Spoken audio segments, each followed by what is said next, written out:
Make sure I switch off my cell All right, phone. and we are live. So this is the behind the scenes that is published on Facebook and YouTube, and then the recorded. Well, oh, now usually I do it on Zoom and I hit record, but now there is not. I don't have that option because it's recording everything now. So I'll cut that out later. So we'll get Yeah, started right away. I'll do the intro of the show and then I'll introduce you, and then we'll get great. started on the conversation. So here we go. Yeah. For more content and training on telling personal story, go to ramiro.me/show. Story Legacy at ramiro.me, a show for people who want to tell their story, make an impact, and leave a legacy. Personal stories from people just like you who have gone through tough shit and came out with a story to tell. I am Ramiro, creator of Story Legacy, your story guide. And today on the show, we have from Vancouver, Canada, Paula Lamb. Hey, Paula, welcome on the show. Hi, Ramiro. Thank you so much. I love that intro. Wow. You've Uh, set the bar really high for other people. So I love that. so we get Thank started you. right away. Thank you. Yeah.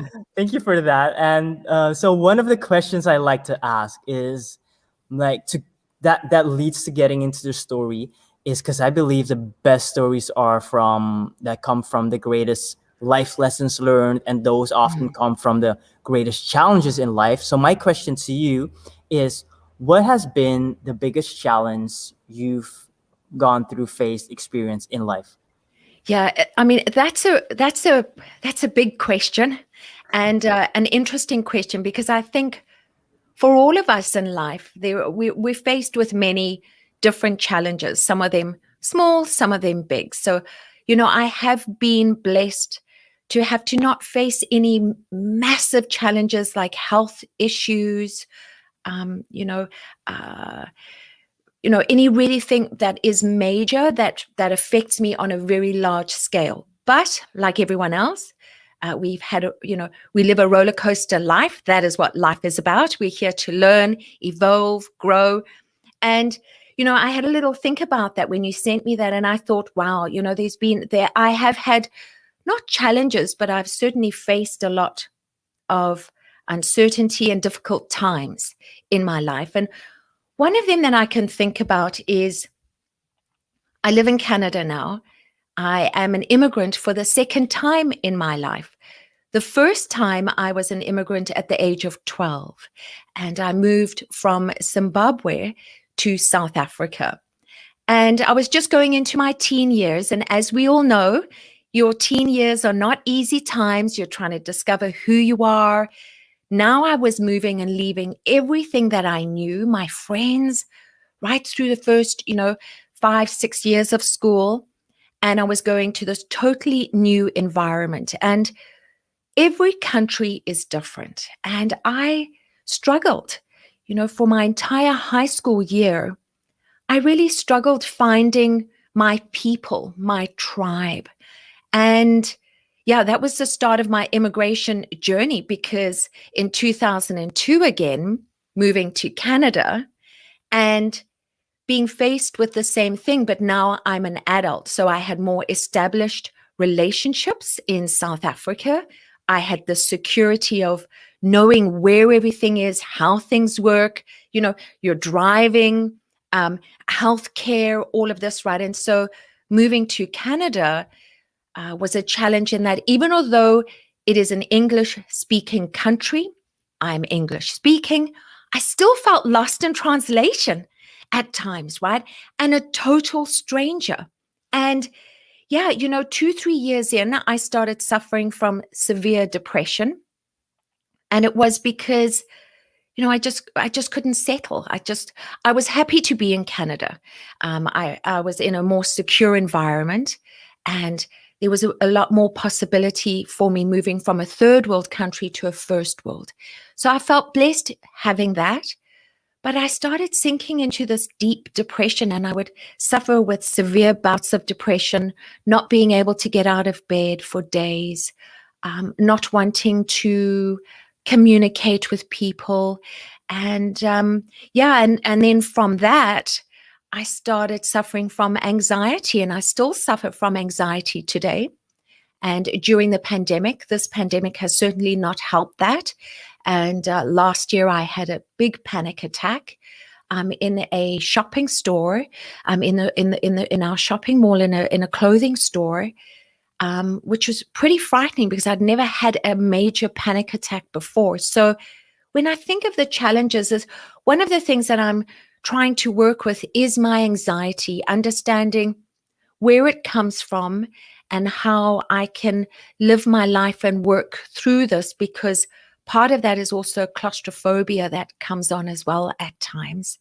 And so, yeah, it's really working through, all of that really as a challenge. But hey, life is a roller coaster, right? There's always stuff being thrown at us, and you have to try and learn to dodge it as you go, right? Yeah.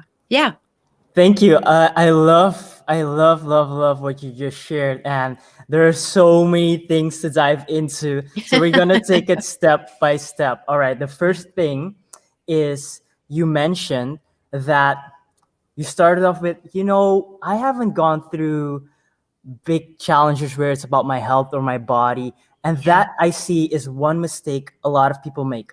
And what is that? Is that when we talk about big challenges and your own personal story, right? We compare to others who have gone hiking and had to cut off their arm Yes. to survive, and that's their story. Yes, that is definitely something dramatic, and people make movies about that, but it's also hard to relate, because how many people have lost an arm while they went on a hike and survived, right? People can't really relate to that. So that's one. And second, everything is different. We are all on our own journey, and so the biggest challenge can be really, really relative. And what you mentioned, depression, that is not something small. I have gone Yeah. through that. I have had the days where the weeks where I did not shower, I did not eat, I didn't want to see people. I would lose myself in this game or in this entertainment, just numb myself, and or sleeping. And that actually, you see, that's the worst case, is when that leads to suicide. So that is Yes. no small thing and no small challenge. I just wanted to acknowledge that for a sec as well. Thank you. So one of the important things is, do not minimize and compare your challenge, your personal growth learning experience, because of what other people have gone through. So that's one of the biggest things I see in owning your own challenges and stories. So thank you for bringing that up. So that's one thing to start at, and we already touched upon the depression. But before we get into that, I'm curious. So you're originally born in Zimbabwe? So I was born in South Africa. Okay. Interesting story. Born in South Africa. I was brought up in a single parent home. Mhm. And parents are interesting people on their own journeys as well, right, as individuals. But yeah, so my mum and dad separated when I was very young. And my mum and I moved then to Zimbabwe, to Harare. Then it was Rhodesia and Salisbury at that time, right? And so we moved there, and I lived there for the first 12 years of my life, and then moved to South Africa, to a small town called East London, which is right on the coast, a coastal town. And yes, I spent, my high school years there, and then moved up to Johannesburg because I didn't enjoy the small town anymore. Too many people knew who I was and knew my mum, so they would tell her the stories when I'd go out, and have parties with my friends. Oh, I saw your daughter having a party with all her friends. You can't be naughty. Right. So then off I went to Johannesburg and lived in Johannesburg and met my husband, and then, moved to Toronto, Canada first, and now Vancouver. Yeah. All right. Now, one thing that, all right, what really surprised me and what I find funny was, East London is in South Africa, not in the UK, right? Yeah, not in the UK. But I think it does have something to do with the UK, like we find in a lot of places right around the world, right?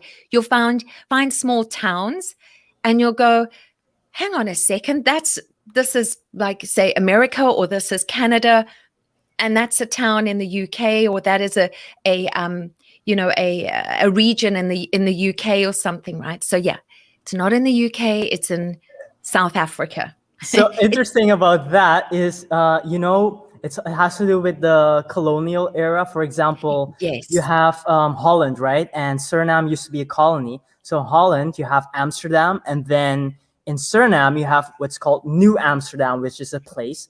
And then in Holland, you also have Zealand, and New Zealand used to be a colony. So that's why it's called New Zealand, and the original Zealand is actually a province in Holland. So that's I didn't know fascinating. that. Yeah, Wow. yeah. Yeah. I learned something. I've learned so much from you already. And we've hardly even been on for, we've been on for such a short time. I didn't know that. Interesting. Yeah. Yeah.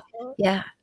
So, what I love about our conversation, because you've moved around a lot, you get exposed to different cultures. And I know in South Africa, you also have a diversity of cultures, right? And then you get exposed to so many cultures where a new culture emerges, which in cultural studies, they call third culture kids or cross culture generations. And that is so fascinating. And I believe that is so essential to all the hate, discrimination, racism, etc. Now, all right. So 12, you moved back to South Africa, and Yes. then, and that's of course because your mom decided to move to South Africa. Yeah. East London was too small. You couldn't party with your friends without your mom knowing it. So you go to Johannesburg, all right, and Yeah. then meet your husband. And then why did you move to Canada, like Toronto and then Vancouver? Why those So, moves? yeah. So, like a lot of people do, women in general, I'm sure if you have any married ladies who follow their husbands. So, he had we came across on work visas. He worked in the diamond industry, so ladies will enjoy that. So he worked in the diamond industry. He actually has 25 years of experience in the diamond industry.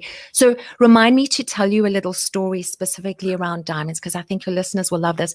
So because of that, we came across the company he was working for in South Africa. They had a diamond mine in the Northern Territories of Canada.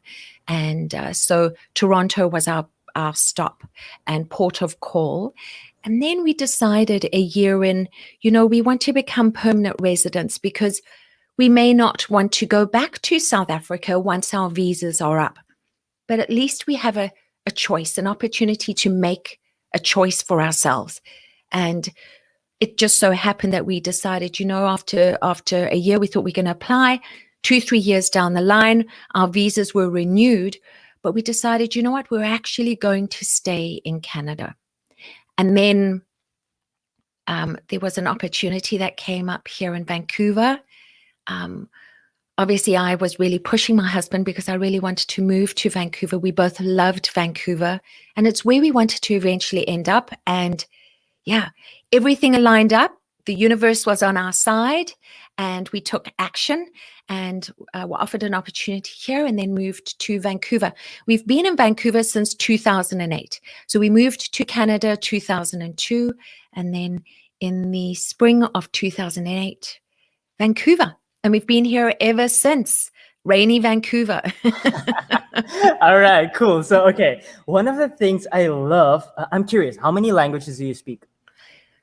Sadly, only one language, because Afrikaans, which is a mixture of Dutch and German, right, is spoken in South Africa.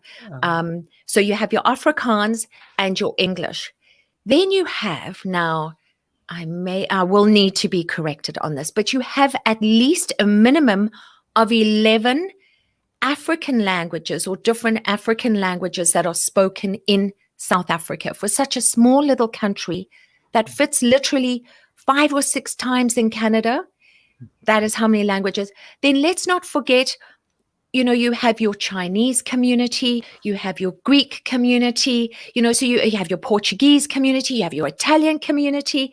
So you have all these different communities as well. So let's not forget those languages. But most people will speak English and Afrikaans.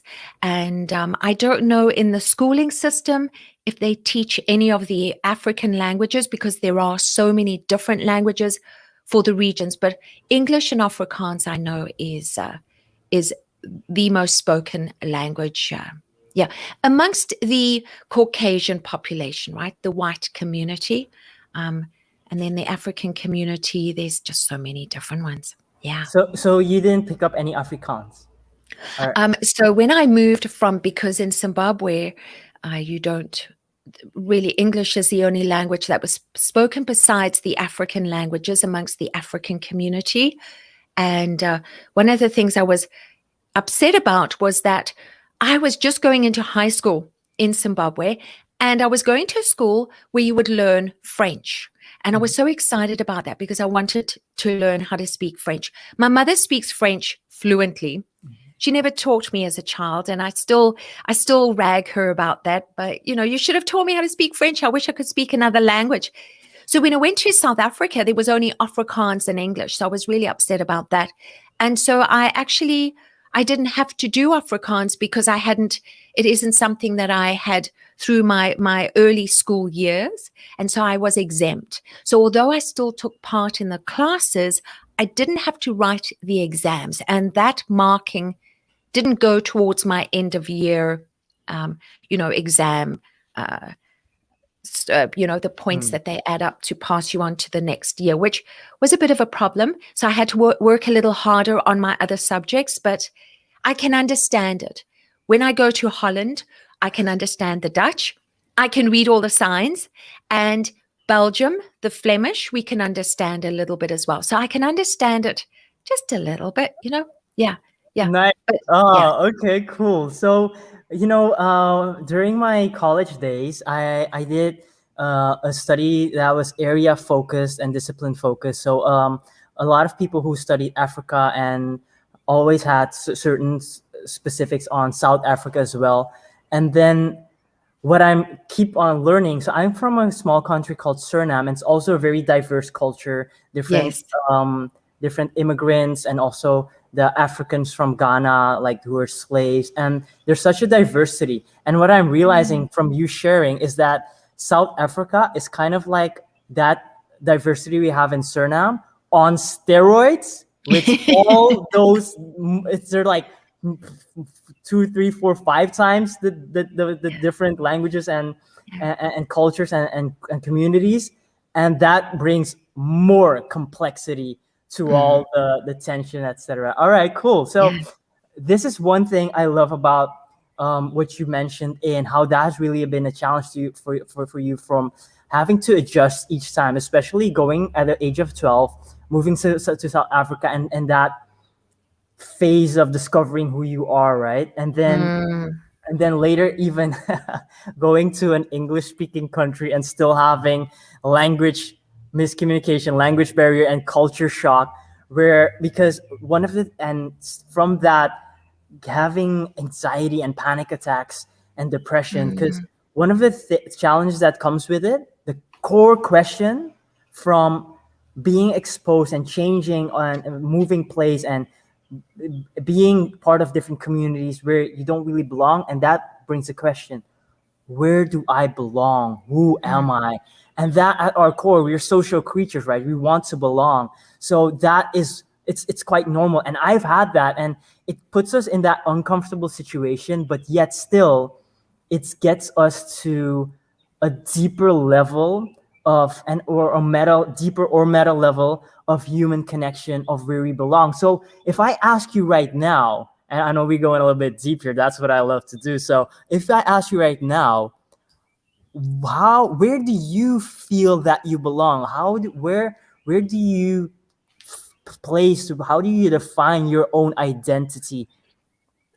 You know what? I love that question, because I had this conversation with someone that I have recently interviewed for my podcast, and she is originally from Israel. And actually, a couple of weeks before that, one of my live episodes is with someone that is a Jordanian-born Palestinian. And this, again, we had this conversation. And I said to him, just in the recent years, what I've discovered is who my new family is and who my new family are immigrants. You are all my new family. You are the people I connect with most. And what makes me very excited is that it is a massive family, right? Because we're all over the world.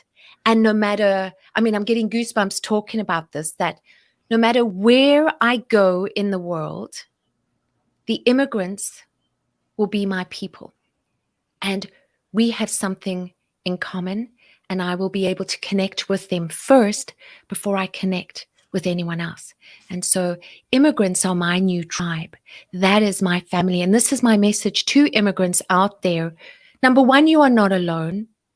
And number two, connect with other immigrants wherever you are, because those are the people that will understand some of the challenges you might be facing in your new home country, new home city, new home suburb. They are the ones that, if they are already established, they have already done the walking, the road work, right? And so they have walked down that yellow brick road and they have gathered the information, so they are able to direct and support and guide you. And so those are your new family. Yeah. I Oh, felt I quite love excited that. when I came. It was like an aha moment the one day. I was just always like, where do I belong? Where do I fit?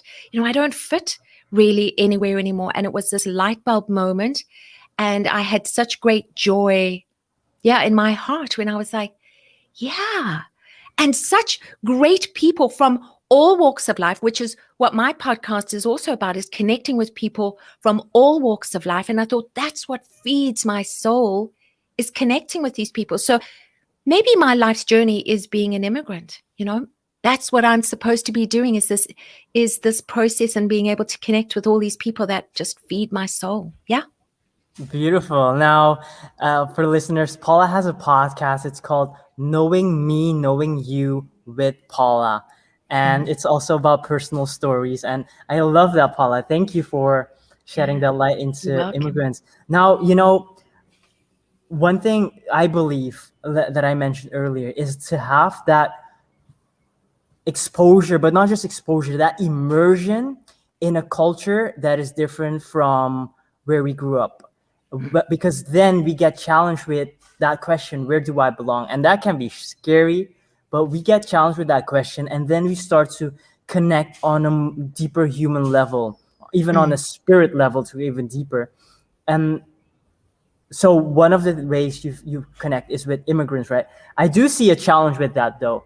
If I look in the case in Holland, for example, and of course that's true. Other people, immigrants who've already gone there, they've already established, navigated the terrain, the new home country.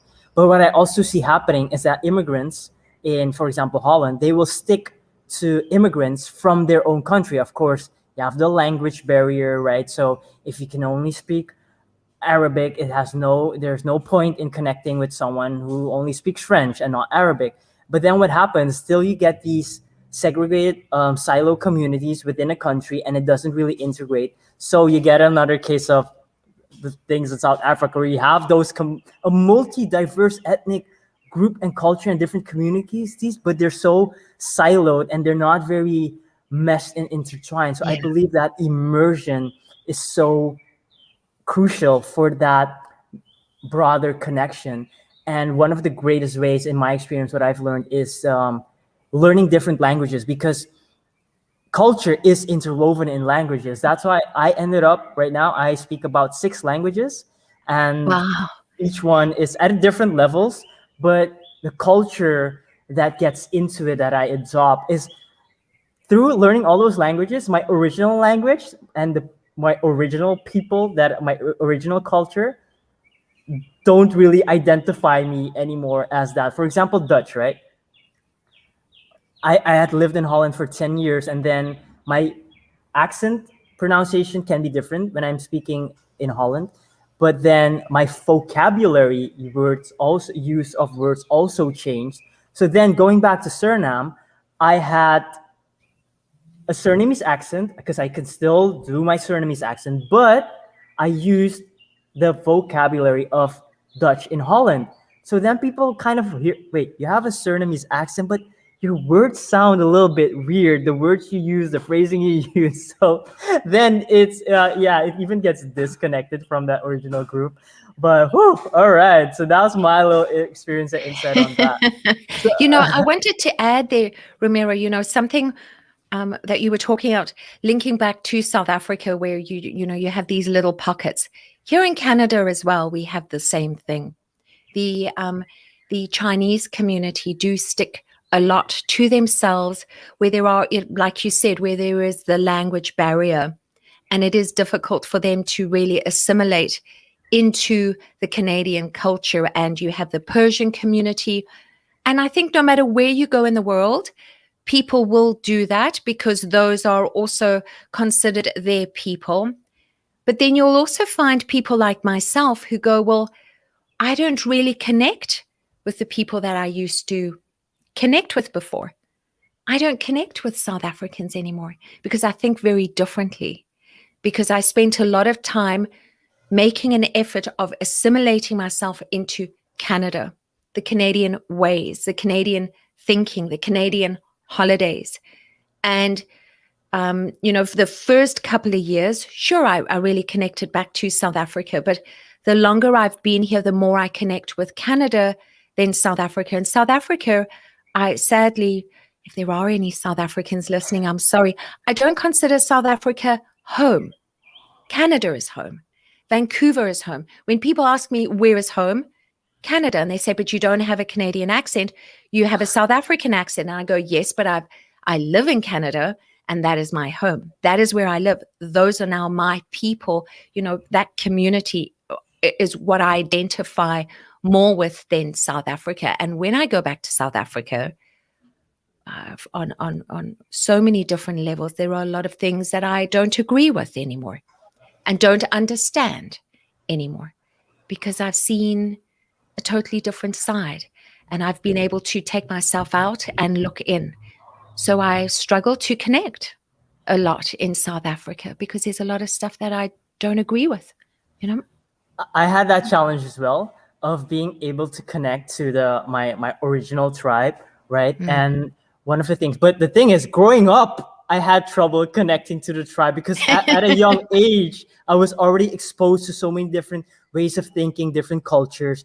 And what I've come to learn is that I see the thinking, I see the culture, I see the social rules. And even though I may not agree with it, it does not resonate with me, I can accept it and we can connect on other levels because we still always have common ground someplace.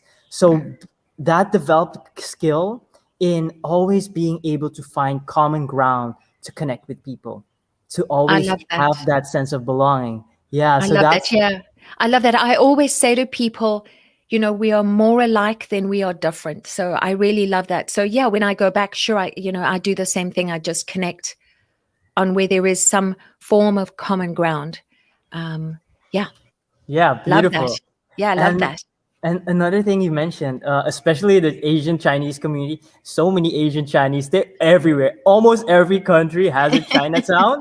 And Suriname is so small. I call Suriname like the Chinatown of the Guyanas, but still they have Chinatowns in French Guyana and in Guyana as well. But even those, and where those communities that are so closed off, especially the first generation who doesn't really learn the local language, for example, English in Canada or French, they might not learn the local languages, the first generation, but then the second generation, those are exposed to the local culture, let's say Canada, they learn those languages and then they get influenced by that culture from the parents. And that is a great example of how their identity is now something different. They don't identify with their parents. They don't identify with Chinese from China, because Chinese from China say, what? you're not born in China. You didn't grow up in China. You don't speak Chinese. You ain't no real Chinese. They have a term for that. That's so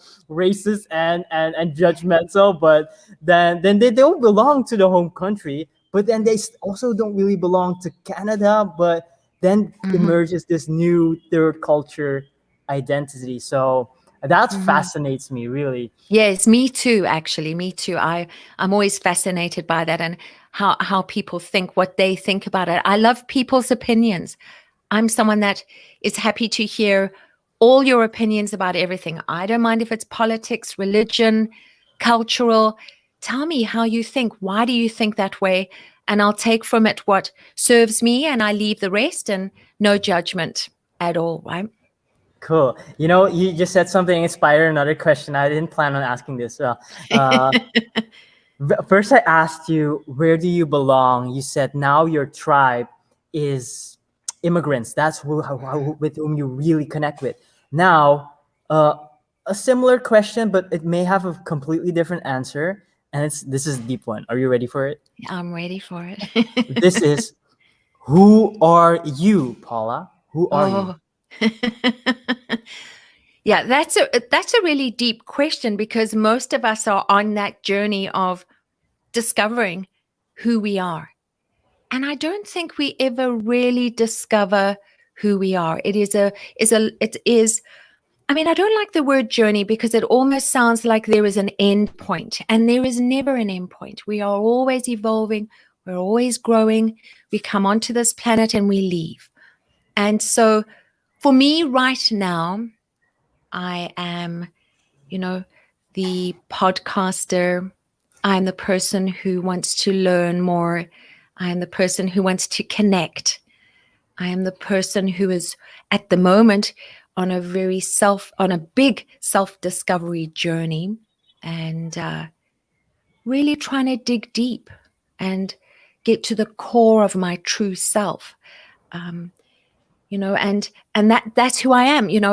Besides all the other stuff, I'm a wife, I'm a sister, I'm a daughter, I'm a traveler, a world traveler. I am a people person, and so that's who I am. And, always evolving and growing and working on a ton of stuff, gratitude, self-acceptance, confidence, patience, all these little things, working on that there is murky water, and everything is not black and white. There is always that gray area that we need to work on and understand, Yeah, that's who I am. I love your perspective on this. Recently, I have been publishing and performing some poems, some spoken words, some rap, some lyrics. And tonight, we're going to do an open mic locally. And yesterday, I got inspired to write down some lyrics, and that is called Who Am I? And they really resonate and touch upon a lot of it, what you just said. I'll publish that in the weekend on the show here as well, and I'll send it to you. So, all right. So now let's we're going deep. Thank you for that. Now let's shift to something a little bit more adventurous. Well, interesting. You mentioned a story about diamonds. Ooh, bling bling. Tell us more. Yeah. So maybe some of your listeners might remember, and they can always go and Google this. There is one of the largest diamonds in the world that was discovered, I think it was 2016. And it is called the Lasceti Larona. And if you Google it, now my husband was the CEO for the company where that diamond was found. And I was very blessed to be able to hold, at that point, the second largest gem quality diamond ever found. There would be no one alive today who would have been able to have even seen or held a diamond like that. So I was able to touch and see the diamond in its rough form. And it was an interesting journey. So what the company did was they took the diamond on a little travel journey to different countries to they were actually putting it up for auction, and they were hoping that they would have a private buyer for the diamond that would keep it as an art piece. Sadly, that was not what happened, but this diamond went on a little journey to Singapore, Hong Kong, Dubai, Belgium, for people to see the diamond and possible to purchase the diamond. And yeah, so Lesedi Lerona, my husband, was the CEO of the company at the time, and I have to say, is one of the many wonderful experiences that I have been blessed to have in my life so far. Yeah. So go and have a look online. You just Google it and you'll actually see all the pictures, and you'll probably see a write-up of my husband, William Lamb. And yeah, he's no longer in diamonds. And yes, I do have a couple of nice diamonds, not very big diamonds. Diamonds are expensive, but I do have a couple of small diamonds, and I love diamonds, real diamonds. Let's say the diamonds that come out of the ground, that take millions of years to be formed, because it is something that comes from our planet, and it's something that's beautiful that the planet has given to us. So I love real diamonds. Great. Now I am curious, from your insight in that experience, right?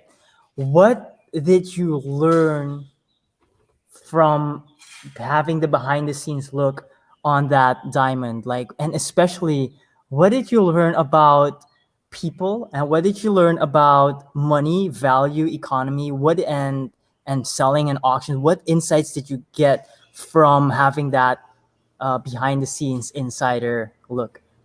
Well, what was really interesting is how many people do purchase items at excessive values as art pieces. And it blows my mind that I think, wow, you could buy how many houses with that, feed how many people. But there is that money, and it's old money, right? It's old family money. I'm sure some of it is money that people have acquired and worked for throughout their working life. And so I got to experience a lot of behind the scenes with an auction house, Sotheby's, and what goes on behind the scenes when it comes to an auction. Got to sit in the auction as well, which was really interesting to see. And when I think of people, I don't think I really learned anything about people because I'd been in that industry for quite some time. But it's just very interesting to see the people that, are interested. And I met a lot of really nice people actually through my travels. But within the diamond tiers, it was wonderful to see them be touched, when they held this diamond. I remember one of the gentlemen who's been in the industry for many, many, many years, and he had tears in his eyes like I did when he held the stone. There's something about a diamond, a rough diamond, and as big as that, because it's almost the size of a tennis ball. It's quite big. To hold that energy, there's energy in diamonds, and to hold that energy and see that and think of the millions of years that it has taken the earth to create this beautiful product is quite mind-blowing. So yeah. Wow. When you said that, when you shared that, what I saw that the words that came to mind was then touching that and feeling that and experience is like, it's like a touch of infinity. Yeah. That is, yeah. Oh, wow. Beautiful. Oh, Yeah. Thank you for that. I hadn't really looked at diamonds in that way as like crystals, or that energy and that infinite, well, that all those years that it takes to form and be shaped. Yeah. Beautiful. And something I wanted to add there as well, there's always this myth and misnomer about the diamond industry. Now, it is very regulated, knowing that when that stone was eventually sold, which it was just a short while ago, a couple of years ago, the country Botswana was where it was mined from. And there are rules and regulations in place, and there are taxes for companies that mine within countries. And those taxes go back to the government, and the government of Botswana use it to build schools, to help charities. And within that as well, the company that my husband was the CEO of, they also used to support a lot of charities in Botswana and help them build, their farming practices and all these other things. So a lot of people feel that, diamond mining is bad. It actually isn't. What it does is Botswana is based on, their economy relies on the mining, the diamond mining. If the diamond mining wasn't there, they wouldn't have the hospitals that they have. There are a lot of things that they rely on. And so if the government is responsible enough, they will have procedures in place so that the country isn't taken advantage of. And this is what happens right around the world. And you purchase a diamond, you think about that family in Botswana. You don't know if the diamond might be from Botswana, but a lot of diamonds, they're from all around the world: Russia, India, Botswana, South Africa, right around the world, Canada. Just think about, you never know, that diamond may come from an African country, and you may be putting, someone through school, or the opportunity has been made for children to go to school because of your purchase. So that's something for listeners just not to forget. And don't feed into those myths of, the black diamond market or anything. There's black markets with everything, right? Louis Vuitton handbags, Prada handbags. There's a black market for everything, drugs, right? So, the same as diamonds or any other gemstone. Let's leave diamonds out of it. Any other gemstone, there's always a black market for things.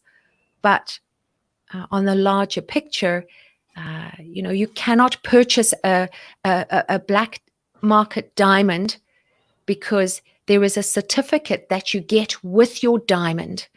And the company that my husband used to work for in South Africa, we moved to Canada, but he moved obviously as a CEO to another company. But the company in South Africa started something called the Kimberley Process, and it provides a certificate so you know where your diamond has come from.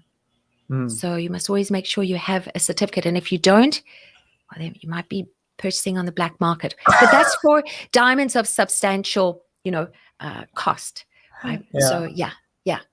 Oh, okay, great. Just Thank to you for that. debunk those, those myths that people say, well, diamonds are so bad. Diamonds are investments. Always remember that. They will always hold their value, right? And they are heirlooms that you can pass down to family, Yeah. Oh, That's beautiful. my plug on diamonds. Okay, let's move on to us. Yeah. Yeah, because that can segue into a whole nother I know, political right? debate on corruption, etc. Exactly. So Exactly. We're not going to go there. So, yeah. yeah. All right, cool. Thank you. Well, one of the things that I really like to ask, because this show is really about you mentioned diamonds can be heirlooms that get passed on, right? And now what I believe is even more important is the life stories and the life lessons from those personal experience, and to share those, to express those, and to pass those on to future generation. So my question to wrap it up today is, what would be your message for people today, tomorrow, 1,000 years from now, that you'd like to pass on? Yeah. I don't know if listeners know who Gary Vee is. I don't know if you know who Gary Vee is. It looks like you do. He was asked this question by someone, and I was a little taken aback. But I mean, he always just blurts out his thoughts, straight out, cards on the table. And he said 3 words: you're going to die. And that's inevitable. We're all going to die. We're not invincible. We come here and we do leave. So what are you going to do? What are you going to do about it?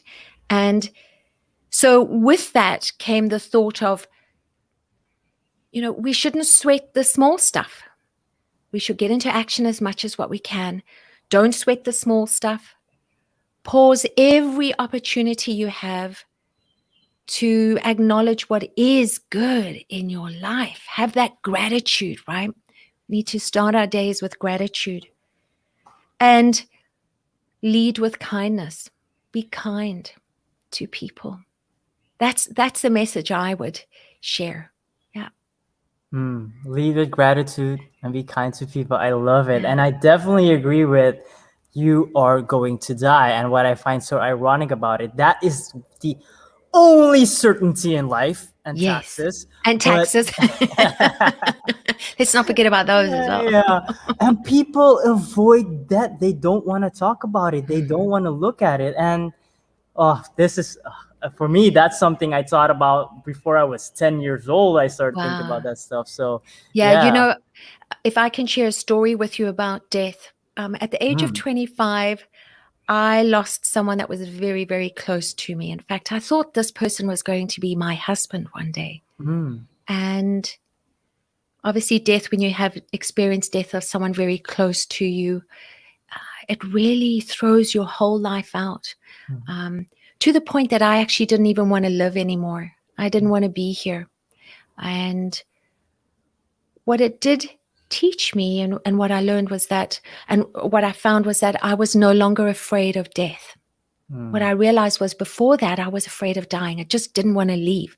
I want to stay here and enjoy life on earth and enjoy all the materialistic stuff and, have fun and blah, blah, blah. I was 25 then, mm. but yeah, why would you think of death at 25, right? Mm, But what it did come home to me, what really hit home was the fact that we are all going to die. And mm, throughout our lives, we will lose people that are close to us. And the sooner we come to terms with that and accept that, the easier the road is for us. But to also understand that we ourselves, we don't know when our day will come. So how you manage your day every day when you wake up, already starting with gratitude and going, hey, this is a new day. I've never seen this day. I'm here. How am I going to be the best I can possibly be? How am I going to make the most of this day? Those were things that really hit home for me.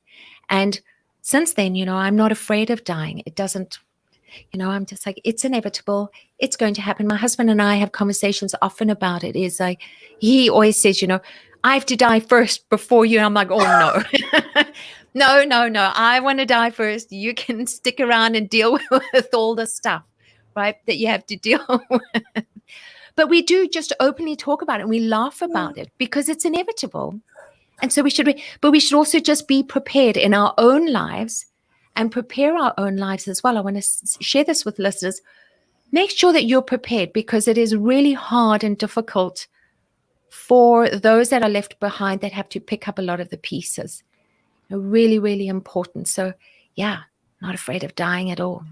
Not afraid. Oh, I love that. I love that. And what you said, I find it so funny. You and your husband arguing, who's going down first?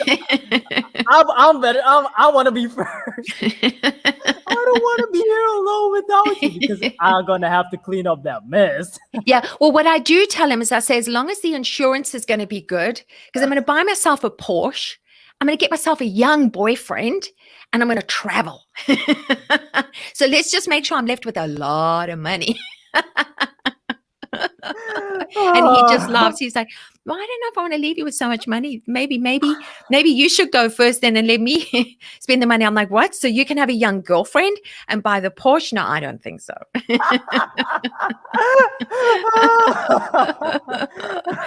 Oh, dear. And then it becomes, all right, no, you go first. I'll stay here. Oh my God. All Yeah, we right, have to beautiful. laugh in life. We really have to. Life can be so serious that we have to really try and find the laughter wherever we can, and just find the lightheartedness. I Yeah, agree. I yeah, agree. Wow, it's so serious. exactly. All right, Paula, we're gonna end it right here. This was Story Legacy at Ramiro.me. Paula, we're gonna end with a kapow. That is a little celebration. That means growth. It means breakthrough. It means learning. It's just fun, joy. Love So, it. how it goes is I'll say you know how now, and then together we say kapow. Is that clear? Great. Are you ready? I'm ready. You know how now? Kapow! Kapow. All right.